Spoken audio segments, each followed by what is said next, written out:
Apa yang berlaku dekat otak jika anak diberikan peluang untuk bermain di luar?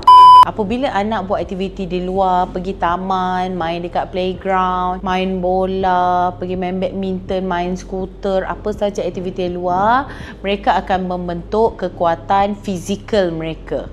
Maknanya kalau dia main bola, dia akan membentuk kaki dia lari laju, dia akan membentukkan aktif mereka tu daripada segi apa? Daripada segi yang pertama, kekuatan fizikal mereka.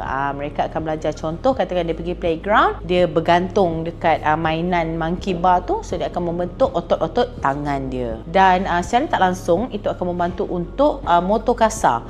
Kalau ada anak yang pergi swimming class, dia akan membentuk untuk shoulder, bahu dia adalah lebih besar, lebih bidang, lebih sasa, dan dia akan lebih kuat jari jemari dia, tangan dia adalah lebih kuat.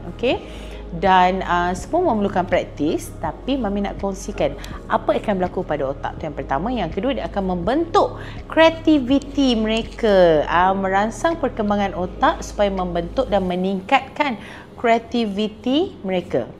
Kajian menunjukkan anak yang bermain kat luar adalah lebih cerdas berbanding dengan anak yang duduk dan main iPad ataupun main gadget, dan mereka adalah lebih bagus daripada interaksi sosial, serta otak mereka akan lebih berfungsi untuk kognitif. Kenapa? Sebab bila di luar, udara adalah lebih segar, mereka akan expose kepada banyak aktiviti dekat luar. Mereka akan mula untuk berfikir, katakan untuk main permainan dekat luar, mereka perlu fikir macam mana nak menggerakkan buaian, mereka perlu fikir macam mana untuk memanjat.